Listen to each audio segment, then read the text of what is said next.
Sonal Bahl. She's going to be talking about voicing your uniqueness.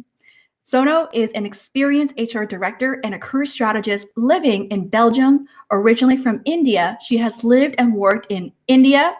I got to know how to pronounce those words. Is it Uruguay? Is that how you pronounce it? Uruguay, Chile, France. After nearly 2 decades in HR, screening over 250,000 resumes and conducting over 5,000 interviews in 3 continents, she's helped recruit, build, and evolve highly talented teams.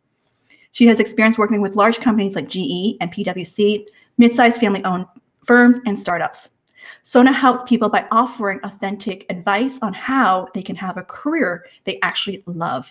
She will give you that extra edge you need to land that job, get promoted, and improve your happiness at work. She's also the creator and host of How I Got Hired, a top-rated career podcast in multiple countries. Sonal has an MBA from INSEAD. She speaks 4 languages, English, Hindi, Spanish, and French fluently. So let's give her a round of applause and welcome Sonal to the stage. Hello! Happy to be here. I'm so excited. Can you hear me properly? I can. Oh my goodness. Happy Friday. I'm so excited to be here. Can I just say, Diana, you are this superstar. Like, I've been watching, for me, it's been 5 p.m. So now it's almost 7 p.m. So it's 2 hours. I don't know how you're doing this. I mean, you're giving shout outs to everyone. You're telling everybody to applaud others. Let's have some applause for Diana and her little backstage gremlin Simran. You're amazing. Like, Diana, like, if something happened tomorrow, like, you could do this professionally. I could do this professionally. I mean it. So thank you for having me. I'm excited to be here. I saw you in this, you did this huge career thing back in December.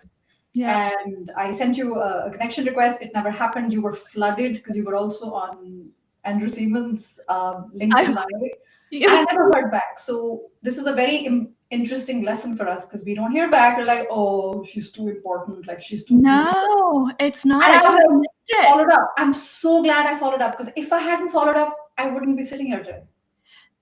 Thank you for bringing that up because I've actually also been secretly like following your work as well, like looking, checking out your LinkedIn lives and all that. And then I wanted to reach out, and then somehow you messaged me, and then we found out that you actually messaged me, and I didn't know. Like, I had no idea. That inbox is a jungle. I totally get it. Yeah, but this is going to talk about the important lesson of following up, and don't take it personally. Like, honestly, like, I'm sure you have it too. Like, right now, I have like 1,000 invites I have not accepted yet because I'm trying to go through each one, and the ones that send me a DM first, I will respond first because it's in my inbox. Yes, important lesson. Yeah, always so personalize that connection request. Always personalize it. Yeah, it makes a difference. It makes a difference. So why don't we start off with, tell us about your cultural upbringing. What's one cultural value that had an impact on you? Yeah, beautiful question. I grew up in India, like you said, and I'm just debating if I should be honest or honest. Okay, I'm just going to say it. I come from this culture where boys have usually been preferred over girls. So what that means is I always saw priority given to boys. However, my grandma, who I spent a lot of time with, and I actually grew up with my grandparents because of certain reasons. I spent my first 5 years with my grandparents. Shout out to all those who love their grandparents and are in touch with them. My grandma said to me, never, ever stop working. And she was a teacher. She loved her job. And I found that very strange, this piece of advice, Diana, because I didn't see huge career aspirations. I'm not saying that it's not a good thing, but I didn't see huge career aspirations on my mom and then later with my mom-in-law. So I was like, where is this coming from? But it stuck with me. So, it didn't make a difference to her what gender I was, but she had a feeling, being a woman, you might take a backseat once you go through different stages of life. She said, just be careful, never do it, because once you do it, it might be hard to swim back in. So it just stuck with me. Yeah. So how did that, I guess, impact you? Like, that's, I mean, someone like Simran just said, like, she can relate to this as well. Like, what was for you the trigger to be like, I'm going to do what I want or build my career as well? Or yeah, It's interesting because I had someone on my podcast, and she was saying when you interview people, you can see if they care or not, right? She said something very interesting. You can't teach people to care. So I think you can't teach people to be hungry. They're either hungry or they're not. I was starving. So I was Wow. like, I want to do stuff. I want to do stuff. Yeah. The drive came from within. And I saw other friends, other family members, they didn't have this drive, which is absolutely fine. And my drive was sometimes questioned, saying, why do you feel like this? Do you feel like you have to earn money? Do you think we're not earning enough to support you? No, not at all. They're so unrelated, these two things. I just want to be Yeah. independent. So I'm not sure I'm answering your question. So it was just, if you're driven, you're driven. If you're hungry, it's very different when you see a chocolate cake in front of you and you haven't eaten for 4 days versus you see a chocolate cake in front of you and you literally had a lasagna an hour ago. So you Mhm. can't fake that hunger. Does that make sense? Yeah, it does. I mean, it's the inner, it's the drive inner that it's hard. People can't teach. It's almost like a moment you just you have to claim it. You have to claim that in order to move forward. I love that. That's great. Yeah. What challenges did you face in your career or business, and how did you handle them? Yeah. Where would we be without those challenges, Diana? Because I loved every single speaker because the challenges made them stronger. Yeah. So what doesn't kill you makes you stronger. Specifically, I can think of there were many. Specifically, I can think of two. One was every time we moved countries, because Uruguay, Chile, France, Belgium, you would think it was intimidating. I was like, oh, I'm interested to try. So the career, I invite a lot of people to think about it. When you see patterns, you'll be able to connect the dots. My patterns were great, fantastic. And then confidence went down because of a trigger. And that trigger, you can only know backwards. Like back then, you didn't know it was a trigger. So for me, it was getting into business school, which is amazing because this was the top, Mhm. now it's the top business school in the world by Financial Times. So that's a very big deal. The second I got there, I was like, I don't belong here. Man, they made a mistake. They're gonna find out I don't know anything. And honestly, I really struggled. I struggled with some courses. I was a new mom. I was breastfeeding my kid. And I was like, I wish I hadn't been admitted. I'm so scared. Like even talking about it, I have sweaty palms. Yeah. And Yeah. Diana, people say trauma, and I think that it's used, sometimes it's abused as a word, because I felt like, oh no, trauma is meant for people who've been through war and they've been through horrific things that's happened to them. I don't deserve to use the word trauma, but if you study it, PTSD and all of this stuff, it it doesn't mean that you have a gigantic, colossal, catastrophe happen to you. I've been through a lot of trauma during that 1 year because everyone I felt was more intelligent. Classic McKinsey, Yep. consulting, finance was a breeze for them, and I was like, I don't belong here. I don't belong here. So I struggled with a couple of courses, um, so much so that I felt people were judging me the whole time. Wow. I didn't go back to the reunions. And the reason I've never admitted it in public, I'm saving this for you, Diana, but the reason I'm saying this is there's people in the audience who are going to know, oh man, because there's research on it. I'm going to write an article on it. I think 50% or 40% of people actually go back to reunions. Why? Go back to what? Reunions, like high school Mhm. reunion, college Yep. reunion, all of that stuff. And I told myself, I'm really busy. Like I've got stuff going. Oh yeah, right. Like I had like legitimate excuses. It turned out I was actually really, really afraid to face those people because the constant judging. So I just think it was a waste to do that. I'll never get that time back. And it took working with a coach, amazing coach, in Wow. 2019. So 10 years after graduating, I actually realized, oh man, that was traumatic. Oh, like it was a great experience, but you never got over it. You Yeah. thought Yeah. people were judging you. So that was the first. And the second, Yeah. and I don't know if you relate with the second, Diana, because you've been in business for 10 years, but back in 2019, when I was starting to work in the career space, because I enjoyed it a lot and I felt I was good at it, I started a YouTube channel. I was told repeatedly by very successful people that I admired. I was told that this is a very crowded space, particularly in North America. And we all know most people who are worth their salt, most, not all, most of the top voices, thought leaders when it comes to careers are all sitting in North America. And I was like, okay, so what does that mean? No, you should focus on like Middle East, Asia, markets, or maybe Latin America. It's not represented. So that's what I was told. And I was like, yeah, why not both?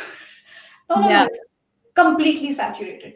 So that Mhm. job scan thing that happened, it was Mhm. a huge thing for me because I was just refusing to believe that. But Mm. stepping into it, I want to talk about this. We don't talk about it publicly. A lot of people don't talk about it. During that time when I was doubting, and I saw everybody so successful, you and the usual names, Kamara is one of them. I was so insanely jealous. I was so insane. I'm like, I'll never make it. They're so good. They're so successful. I don't belong here. And now, 2 years later, like 1 year later, they have either come on my podcast or they have come on my LinkedIn live. Yeah. And they're the people who gave my name for the job scan recognition. And I was like, it took me about a year to realize the abundance mindset and the fact that there's enough sky for all of us. So it's all about, for me, it's all about like, hey, promote each other, men, women, whatever, Totally.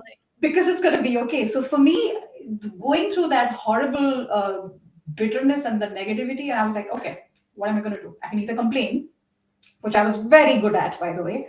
And I realized comparison is the thief of joy. So it's Yeah. one of the things I want to focus on Oh, um, I love this. with my Thank you for clients being as well, so because I see this vulnerable. with my clients and I see everything like what I just shared. I recognize that with my clients. Yeah, I agree. And that's why I could totally relate to this, like the story that you're sharing, being so vulnerable about this. And I think I think what for me, I mean, just as I'm hearing your story, for me is I looked at more like the impact I was making on my clients more than the external. Like that's how I guess measure my own impact, I guess, in terms of or success is versus trying to compare like, oh, I don't have this many followers and all that. And that helps me stay grounded and focus Yes. on who I serve, why I do what I do. And even when I did the Career Relaunch Summit last year, there were some moments leading up to it of imposter syndrome as well. But then I had to get back to knowing what my value is, my superpowers are. And then after that, what's interesting was learning that each person has their own gifts and talents and their own niche. Yes. Even though we're in the same space, Yes. even though we do something similar, but we serve or how we teach things is different, and we resonate with a different audience as well. And so there is more than enough for everyone. That's my belief, and this is why I love bringing people together. Like this is why I do things like this. Like I'm not worried like this will lose me clients. I'm like, okay, let's lift each other up and let's celebrate each other as well. And you're so good at it. Oh, thank you, thank you, thank you for sharing that. I just love that vulnerability there. So, why do you do what you do? What are you proud of? And you talked about this. So, Everyone had like really eloquent answers to this one, Diana. My answer is really simple. Like I have been laid off 3 times. It is rough, man. It is rough. And the third time, it wasn't laid off, but I quit by choice, and it was one of those things. And I heard, I think Ricklin talk about it. It was like, oh, how dare I do that? Like it's a horrible economy, but I wasn't happy. So I said, okay, I'm going to quit. I don't have a job in hand. And a lot of people expressed interest. You're so interesting, you speak all these languages, so exotic. You've lived in so many countries. Okay, where are the jobs? Where are the jobs? Like, show me the money. Nothing, nada, zilch. So I was like, I gotta do something. Like, I gotta stay busy and I gotta start earning money. Hello, we live in like a very expensive country. And I didn't know what that was going to be. So I said, okay, I love helping people. And I see that as a common theme with all 6 of us. yeah, Beautiful. And you yeah, can't teach people to care. I remember I said that. So there's a deep care, this feeling of, hey, I know what it's like. I've been through it. yeah, Why don't I put this down and share it? I don't know what it's going to look like, but I use, this was in 2018. I use a lot of YouTube to get help. Anything I want, learn how to tie a sari for the first time, like everything is YouTube. New baby, this issue, that issue. And I'm like, what if I use YouTube and give YouTube, give back, and start creating videos? That's all I did. I started creating videos on how to, interviews and resume and all of the stuff that I learned over time. I thought maybe this might be interesting for someone who wants to know HR secrets, but they don't know who to ask. And I was like, hey, I'm going to start. So that's what I did, and then uh, nothing happened with YouTube. YouTube was dead. It's only picked up now. It's 2 years later. Nothing happened. But then I started taking some of those YouTubes as native content, if you know what I mean. Put it on LinkedIn as if it's a LinkedIn video. yeah. that's when things started happening. So I kind of stumbled into it. You And stumbled. what are you most proud of is is my clients. I mean, I live for them. When I say clients, I mean not just the ones who pay me, but clients, viewers. Every Yeah. time there's, you know this, Diana. Every time somebody says, "Hey, this was amazing," and it's thanks to you. Yeah. Oh man, that is such a high. Like that's the best high Yeah. in the world. It is. It is. Yeah, that's what I'm I proud of. agree with you. Yeah, I got a message this morning from someone who's been watching my live and just want to say thank you. And she's like, if you ever need a volunteer, let me know. I'll be willing to help. I'm like, that just meant the world to know that I made a difference in someone's life Yes. through these lives. And I know you've been, how many weeks you've been doing now with your live show every Friday? Today was 60 non-stop every Friday. It is a commitment, man. You like you just I don't care how many people Few show up. weeks. It's a commitment. I'm only my third month and I'm thinking of taking a break next month. Yeah. Yeah, but it's fun. It's fun. You know it's fun. It is fun. It is fun. It's a lot of prep, and I'm like, okay, I Yes. need a little, probably need a little break. But I'm Yes. like, how do you do it, right? Okay, let's move into your topic here. Is how to, let me just think, say, where is it? How to identify what makes you unique. And what do high managers care about and how to stand out? Yeah. I thought about this and I started working on this a little bit. Then I realized some of my live streams are actually useful for me because when you do your own live stream, Diana, you learn a few things. And I'm like, okay, I did this a couple of weeks ago. And we talked about top 5 interview questions and answers. So we talked about unique selling proposition, so USP, particularly when you're going through the hiring stage. And you've got something. So I don't know if you are going to be able to share your screen because I know you've got like multiple things going on. uh, awesome. But somehow something happened, Diana. I'm not able to hear you. I'm sure it can be fixed though. Unless it's just me. Oh, no, there you go. I was Yeah, just there you sharing are. your screen. Let me see if I can share it. I'm just going to, maybe. Let me see if I can do this. Let's see. Because I tried right now and it says I can't. Thank you. Beautiful, beautiful. Is it big So, enough? you can say interviewer, you can also say client. It doesn't matter where you are in the world in terms of what you do. There is this thing, I'm a geek for Venn diagrams. There is this thing that people are looking for, whether it's your interviewer or your client, right? There is this thing that you do well. Now, in the perfect world, this would be it. You don't have any problems at all. But however, no problem means no, you don't level up. You stay where you are. Yeah. The challenge is what are competing candidates or competing business owners, what are they doing well? Now, what you want to avoid is the zone of failure. That's the red. Why? Because that's what those people do really well and you don't. And at the same time, people are looking for that. Where you want to be, and the zone of equality is what you do well and what they do well. So in that geeky Venn diagram, who cares, right? That doesn't matter. What really, really matters is what do you do really well and what is it that they want and what is it that competitors don't do. Yeah. I want to just keep this on for 5 seconds in silence Yeah. because I want people to think about this, absorb. Because when I made this, it took me time to absorb it. Yeah. So if you want, you can stop sharing. No, I like And this. You know what I'm hearing is that if I just want to make a point here, when I'm understanding what you're trying to highlight here is what is your competitive edge? What differentiates you? Like that's the point we're trying to have. What you do well, what the interviewer wants, but no one else does. That is what we call your edge. yes, That's the differentiation factor that no one has to offer. That's the point you're trying to make here. So I love that because I want to hit that home because I do talk a lot about this myself as like, what's your differentiation factor? What's your edge? It's not just like I have these strengths, I have these skills. It's a combination yes, of everything of what you do well and what the interviewer wants that makes you unique there. exactly. And the beauty, it doesn't really matter. You call it competitive edge, you call it USP, you call it whatever you want, but you've got it. And people who say to me, I don't have that, BS. Okay, I'm calling complete BS. The day we all are robots, you can say we don't have that because we are alike, but we have it. And at some point, you got to trace it back, whether it's childhood, early teens, young adult. Now, for me, it happened during the MBA. At some point, it's been squashed. Yeah. I'm not saying it's true for everyone, but it's usually I tend to see that, and it's been squashed either by outer voices or that inner voice, and that comes from comparison, scarcity, all of that stuff. So I'll give you an example. So let's say you're very interested in like this senior financial analyst role. You're like reading the job description and your heart is like, oh, I'm perfect for this. Whoa, where do I sign? You want to apply and you're getting this feeling that this gonna, and then LinkedIn also shows you X number of people applied and you're immediately getting like a minor like a palpitations. What do? You're gonna obviously go to the interview, you're gonna be prepared.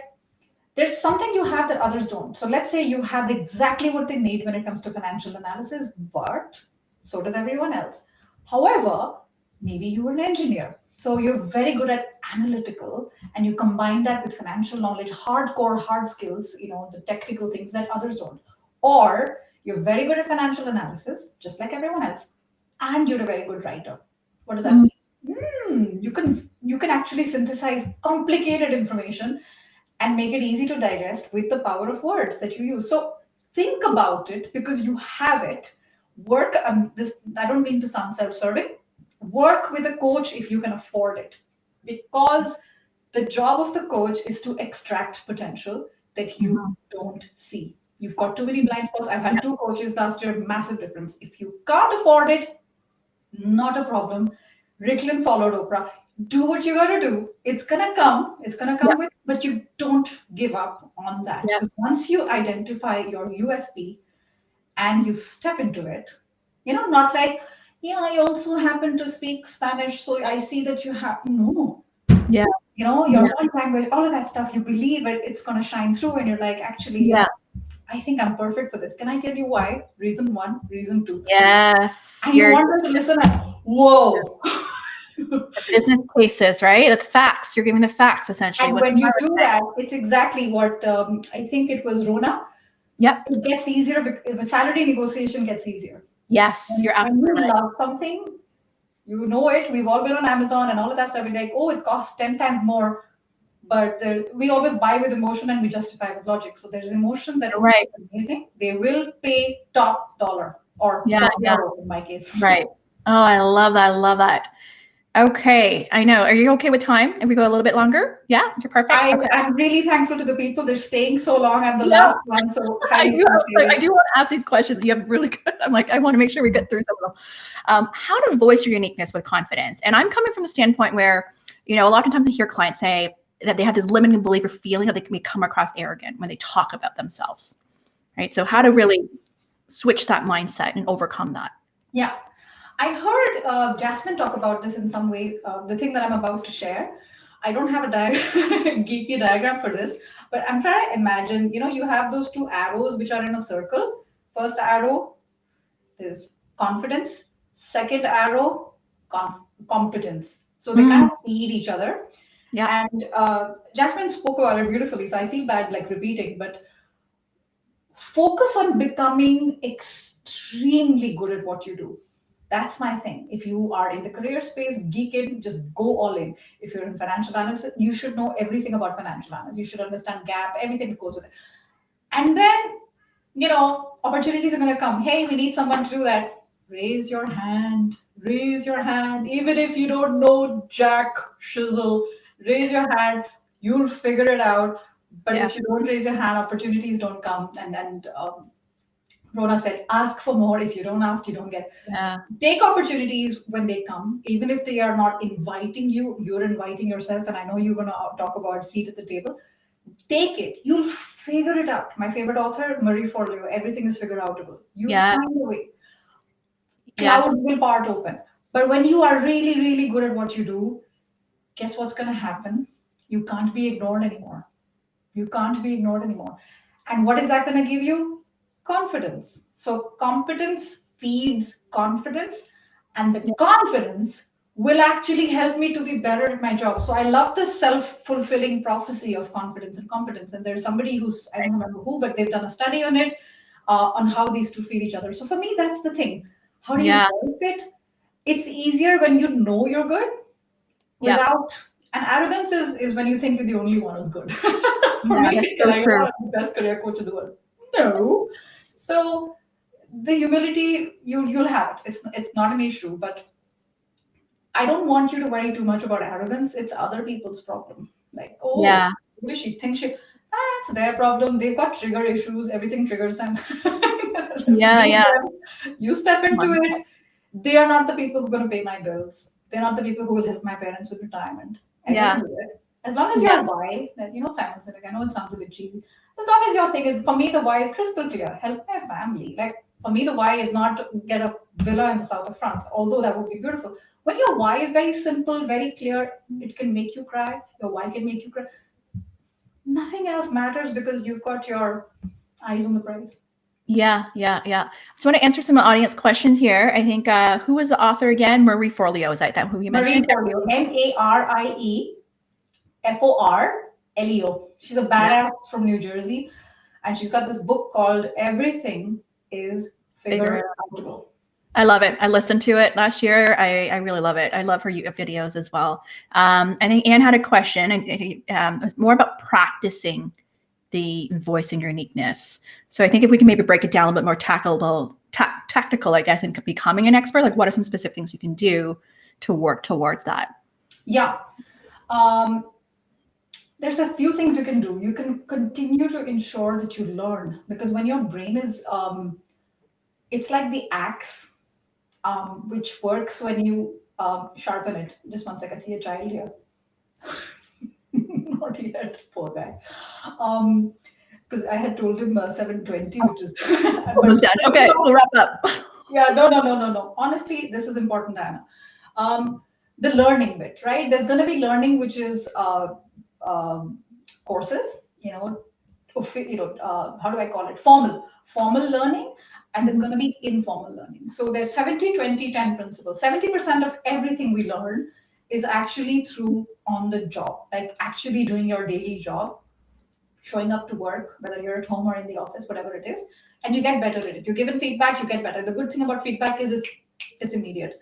20% of everything we learn is through mentors, coaches, Yeah, boss, one-on-one. And it's only 10% that's through courses. So I want to say courses is great, but do the other three as well in yeah. that 70-20-10 continuum. Oh, And that's a good one. I love how you break it down into structure, into Venn I diagram. love structure. I don't have a lot in my personal life, but I do like structure in at work. It just helps me stay Yeah, sane. I could tell the way you're talking here. Um, let's talk about how to make your voice heard, especially now from the standpoint of right now, like we see like the news, like so many women leaving the workplace. It says, like I was just doing some stats here, like 40% of mothers have added 3 or more additional hours of caregiving a day to their schedule. So that's like about 15 hours a week. How can women really ask for that flexibility and support from their employer? Yeah. Um, so Diana, we've known each other for a few weeks, not that long. So I don't know if you're going to have me back, but there's going to be 100% honesty here, which may or may not, some people may not like. But I'm going to say it because I'm going to regret it if I don't say it. I don't think these are women problems. I think there are two problems here. The first problem is this is a business problem. It's an economy problem. If women are taking that, and we have stats in the US, it's going to be hugely worse in developing countries. Can you imagine if this is Yeah, the case in a developed market? What's going to happen in emerging? Like, I don't know if people even have the guts to do that research. yeah, This is a problem for the economy. It's a problem for businesses. It's a yeah, problem for society when both members are not gainfully employed. It's a problem for so macro. It's a huge issue. It's not a woman's issue only. yeah, And the second thing I want to say is this is a marriage problem. And put your hand up in the audience if you know what I'm saying. When you do more than your husband or your partner, you have resentful feelings like, what the heck? Like, you sit on your backside and do Netflix, and I do this a few hours more. You've got to have the before asking the employer because I feel like it mhm, perpetuates, lean in and all of that. yeah, You've yeah, got to have those conversations as uncomfortable as they are. I'd rather have the uncomfortable conversation, which stings me a little bit or a yeah, lot, yeah, than a lifetime of resentment. Because what's worse than resentment, regret? It's so bitter. So you got to have those conversations with your partner because at the end of the day, the reality is women are doing more. And that is not fair. I don't know, Diana, if you see this, but Mm. my divorce lawyer friends are extremely happy. This is the best year for them, Oh, 2020. But in places like in Europe and in North America, divorce was always already anything between one third and half, right? wow. Yeah. And now it's actually worse. So there is a reason for that, and I think that we got to have those conversations You're right. and have them. And then the men, if they're in the audience, if they're still around, men start asking for flexibility as well. Please, Mm. it's not her kids; they're your Yeah. kids. You're a team, right? And my only exception here is single moms. Okay, that I hats Yeah. off. I heard somebody else in your guests who say that. I don't know how you do it. I don't know how you do it. You're amazing, and I'm sure you have help, because without help, it won't work. Similarly, you gotta get help, but if you ask your husband or your partner, it's not help. It's 50-50 50-50. responsibility. Yeah. They Yeah. don't live, it's not a hotel, right? It's not a Yeah. hotel. Like, can you help me with the housework? No, dude, this is your house. Like, Yeah. step Yeah. up and do what you gotta do. Otherwise, what's the point? At some point, she's gonna say, you know what, I earn really well. I don't need you. Like, get out of my house. And Yeah. that's Yeah. what happens. So, and it's not fair. A couple of dads who are very active on LinkedIn and very vocal about this. Um, I don't remember their names right now. We need more like that. Yeah. We want them to step up without thinking they're going to be called a sissy, because Yeah. they're equal partners with their wife. Yeah. It's a partnership. Partnership. Oh, I love this. You see what Ellen said? Yes, please come back. I love your point of view. I love that. But it's true though. We really should start from with our partner first instead of going first to the employer. Like, what can we do in the household together first, right? So that we have the strong foundation. My husband has never been more useful. Like, really, like kitchen, he stepped up. I mean, I'm so happy because it's Yeah, not mine too. equal. It's not Yeah, equal at home. I'm the one who's on the back. What do you call yeah, it? Like, spotlight and backstage. That's not right. That's yeah, not a partnership. That's like, yeah, behind every successful man is. I don't want to be behind the man, dude. I want to be. I want to be side by side. yeah. I love it. Oh, it's true. I love it. So what my last question here is, well, that favorite question I've been asking everyone. What does it mean to you to own your voice, value, and visibility? Everything. It's everything. It's the difference. I'm going to keep it short because I know we're over time. It's the difference between surviving and thriving. You got to decide, are you surviving today? Are you thriving? And if you're not thriving, it might be related to Diana's brilliant triple V's: voice. I've already forgotten it. What was it? Voice, value, and Visibility. visibility. Yes, marketability. I was thinking marketability. That's your company name. Voice, value, and so you got to decide: are you visible? Are you valuable? Are you using your voice? Because we spoke with other women about it. Which Yeah. one are you? Where are you? Are you surviving? Are you thriving? For me, that's everything. Yeah. Oh, I just love how you wrapped it up there. That's amazing. That is so good. I love it. It's such a great way to wrap it up. Think about it. Like, are you using all these three aspects as well to help you to thrive? And going back to the theme here, to really empowering people to own your greatness as well, to shine and to rise, shine, and thrive. Yeah, you know what works for me, Diana, is mortality motivation. Mm. Mortality motivation. We Tell don't me have a more. lot of time. We're not going to be around forever. Yeah. And Gary Vee says that you've already won the lottery, because I don't know what, 600 million of them, trillion of them, and you made it. Yeah. And Yeah. you were born. What are you going to do about it? Yeah, yeah, that's so true, so true.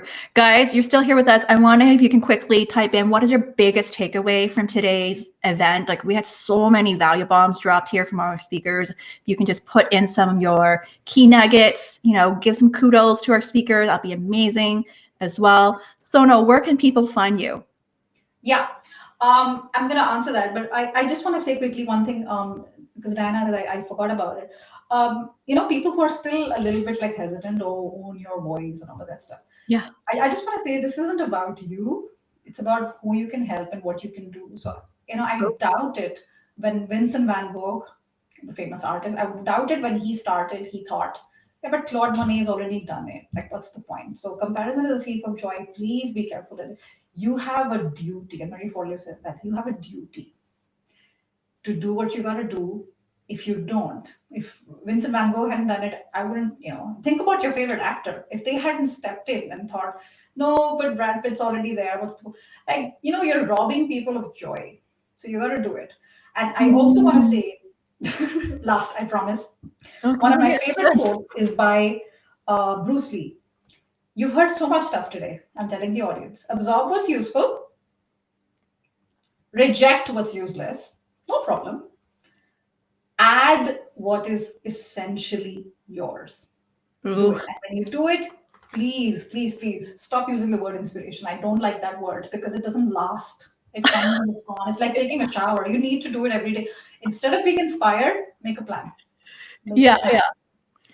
And where can people find me? Yes, I'm extremely active on LinkedIn. I'm a LinkedIn addict, and I'm not ashamed to admit it. So LinkedIn, Sonal Bahl, follow me there, and I love the way you pronounce my name. I have a YouTube channel, which is Supercharge, and I have a podcast, How I Got Hired, and my website, which I don't spend a lot of time on. I should actually. It's called Supercharge Yourself. Amazing. And congrats on launching Supercharge Yourself recently as well with all the new courses that you created. That's amazing as well. Thank you. Thank you so much for having me, Dana. This was wonderful. Oh, this was so good. I love how you wrapped it up. It was such a great call to action for people as well, right? Like, yes, you get, it could be like there's the inspiration, motivation, but at the end of the day, you got to take what's useful for you and do something about it. Right, that's the big key here, and I'm big on taking massive action. Like that's how I get a lot of things done. Is like once I decide, I'm just gonna do. So thank you so much for being here, and I really appreciate you and all the speakers today. It was so good. Every speaker, fireworks. Yeah. Loved it. Thank you, Diana, for the opportunity, and thanks to everyone for being here. Amazing. Okay, you take care. Bye, Sonal. Take care.